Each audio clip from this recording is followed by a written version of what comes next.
வணக்கம் நண்பர்களே, நான் பாரம்பரிய ஜோதிடர் ரவிக்குமார். இப்போ நாம் பார்க்கக்கூடிய தலைப்பு அப்படி பார்த்திங்கன்னா ஜனவரி மாதத்துக்குண்டான மாத பலன்களை பற்றி தான் இந்த காணொலியில் பார்த்துட்ருக்குறோம். பொதுவாக இந்த ஜனவரி மாதம் பிறக்கக்கூடிய தருணம் அப்படி பார்த்திங்கன்னா ஜனவரி மாதம் 1ஆம் தேதி புதன்கிழமை அதிகாலையில் தாங்க இந்த மாதம் பிறக்கப்படுது. அதுவும் பார்த்திங்க அப்படின்னா கரெக்டான்றது உங்களுக்கு இந்த மார்கழி மாதம் 17ஆம் தேதி அன்றைக்கி பிறக்கப்படுதுங்க. அதே மாதிரின்றது இந்த உடைய மார்கழி மாதம் 17ஆம் தேதி அப்படின்னு எடுத்துக்கிட்டிங்கன்னா நம்ம பொதுவாக எல்லாருக்கும் தெரியும், வருஷத்துக்கு 365 நாள் அப்படின்றது எல்லாருக்கும் தெரியும். ஆனால் 365 நாள் இல்லைன்றது இதில் யாருக்கா தெரியுங்களா? ஏன்னா ஒரு வருஷத்துக்கு 365 நாள் கிடையாது, வருஷத்துக்கு 365 நாள். இதுதான் மறக்க முடியாத ஒரு வகையில் உண்மை. அதாவது அந்த காலத்தில் நீங்கள் இங்கே கொண்டு போய் ஜாதகத்தை பார்த்தீங்கன்னா வாக்கிய பஞ்சாங்கத்தை படி உங்களுக்கு பலன்களை சொல்லியிருப்பாங்க. இது நிறைய பேருக்கு தெரியும். வாக்கியம் ஒன்று இருக்குது, திருக்கணிதம் ஒன்று இருக்குதுன்றது எல்லாருக்குமே தெரியும். வாக்கியம் அப்படின்னா 365 நாள்.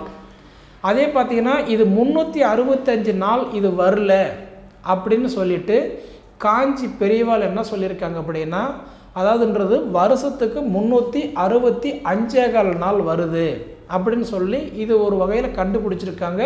இது எப்படின்னு பார்த்தீங்கன்னா இந்த மார்கழி மாதம் அதாவதுன்றது பார்த்தீங்கன்னா 29 நாட்கள் வருது. இது எப்படின்னா 4 வருஷத்துக்கு ஒரு தடவை பார்த்தீங்கன்னு வச்சுக்கோங்களேன், 4 வருஷத்துக்கு ஒரு தடவை 29 தேதி வரும். மார்கழி மாதம்னா மேக்ஸிமம் எல்லாருக்கும் தெரியும் 28 தான்றது. நம்ம மார்கழினா 28 தான். ஆனால் 4 வருஷத்துக்கு ஒரு தடவை பார்த்திங்கன்னா 29 தேதி வரும். அப்போ அந்த ஒரு வருஷம் 4 வருஷத்துக்கு ஒரு வரும்போது 4ஆக பிரிக்கும் போது 1/4 நாள் வருது. அப்படி பார்த்தா அதுதான் 365 நாள் அப்படின்றது சொல்லுவாங்க.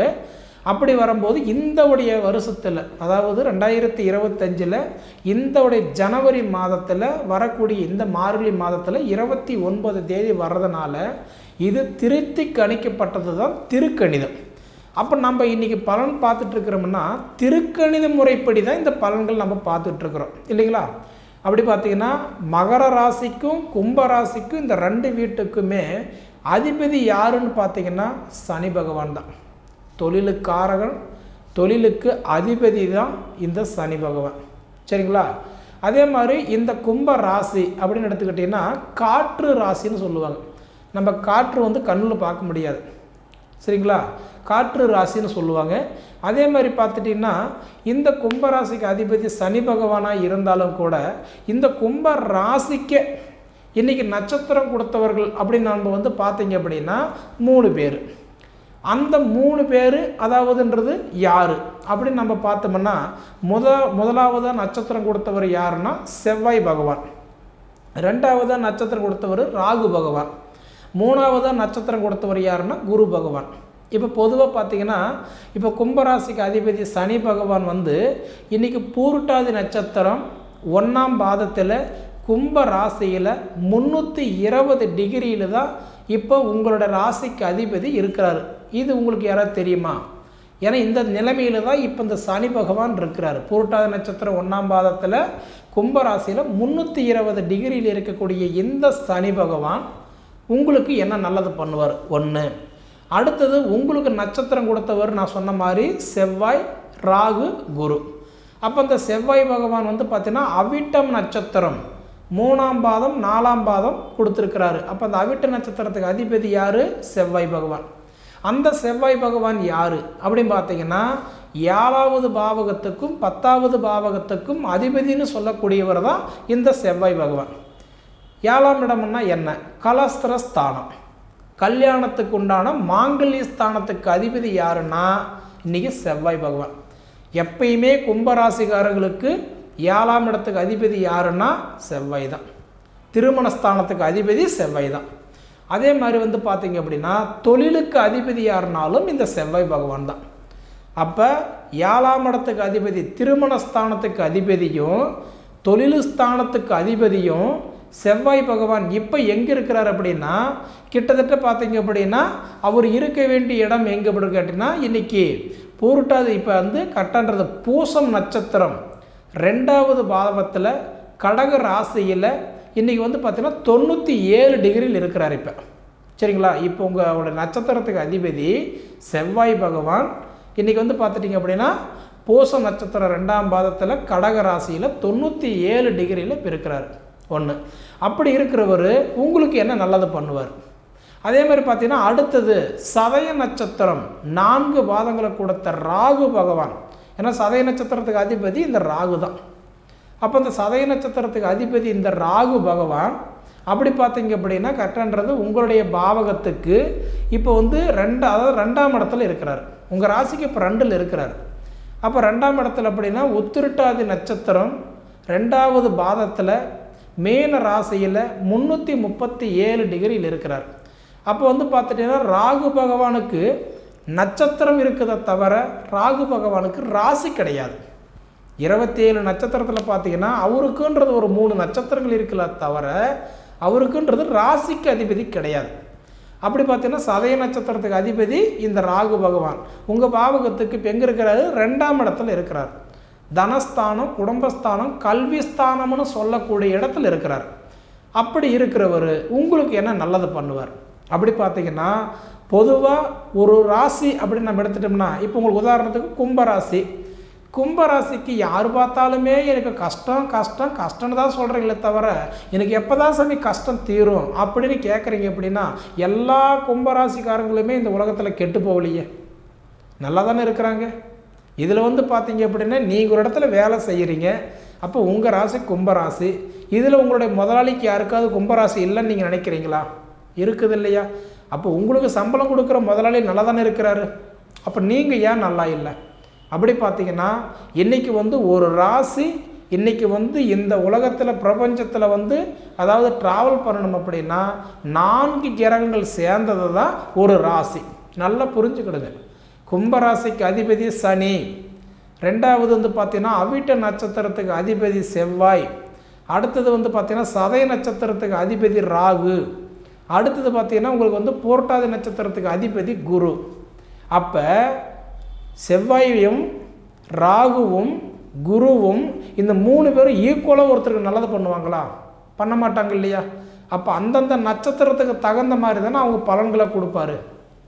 இது நிறைய பேர் நினைப்பாங்க, இல்லை சாமி எனக்கு வந்து கும்பராசி எனக்கு எப்படி இருக்குது, அப்போ சரியில்லைன்னு சொல்கிறாங்க, அப்போ நான் நல்லா தானே இருக்கிறேன் அந்த கேள்வி வரும். அதே நீங்கள் நல்லா இருக்குதுன்னு நம்ம சொல்லும்போது சிலர் என்ன சொல்லுவாங்க, நல்லா இருக்குதுன்னு சொல்கிறீங்க ஆனால் நான் கஷ்டப்படுறேன்னு அப்படின்னு கேள்வி வரும். காரணம் என்னென்னா என்னைக்காவது உங்கள் ஜாதகத்தை எடுத்து உங்கள் ராசிக்கு அதிபதி சனியும் முதல் நட்சத்திரத்துக்கு அதிபதி செவ்வாயும் 2வதாக வர நட்சத்திரத்துக்கு அதிபதி வந்து பார்க்கும்போது ராகுவும் 3வதாக வரக்கூடிய நட்சத்திரத்துக்கு அதிபதி குருவும் இந்த 4 பேரும் உங்கள் ஜாதகத்தில் எப்படி இருக்கிறாங்க அப்படின்றது என்னைக்காவது நீங்கள் பார்த்துருக்கீங்களா? முதல்ல அது பாருங்கள்.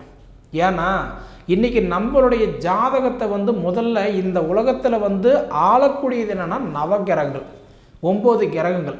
அந்த 9 கிரகத்தில் இந்த 4 கிரகம் சார்ந்தது தான் கும்பராசி. அப்போ இந்த 4 கிரகம் ஆட்சியாக இருக்குதா, நீச்சமாக இருக்குதா, உச்சமாக இருக்குதா, பகையாக இருக்குதா, இல்லை நட்பாக இருக்குதா, இதெல்லாம் உங்களுக்கு தெரியும் இல்லையா? அப்போ நமக்கு என்ன திசை நடக்குது, என்ன புத்தி நடக்குது, என்ன அந்தரம் நடக்குது, முதல்ல அது பாருங்கள். இது எல்லாம் கம்பேர் பண்ணி உங்களுடைய ஜாதகத்தில் இது நல்லா இருந்துச்சா, கண்டிப்பாக நான் சொல்கிறேன் இது நல்லா இருக்கும்போது உங்களுக்கு சுகஸ்தான குருவாக இருக்கிறார். குரு பகவான் உங்கள் ராசிக்கு இப்போ 4வது பாவகத்தில் இருக்கிறார். அப்போ சுகஸ்தான குருவாக இருக்கிறார் அப்படின்னா இப்போ 4ஆம் இடத்துல பூரட்டாதி நட்சத்திரம் 1ஆம் பாதத்தில் கும்ப ராசியில் இப்போ கிட்டத்தட்ட பார்த்தீங்கன்னா 48 டிகிரியில் இருக்கிறார். அப்படி இருக்க வேண்டிய இந்த குரு பகவான் சுகஸ்தான குருவாக இருக்கிறார் உங்களுக்கு. அப்போ நல்லது தான் பண்ணுவார்.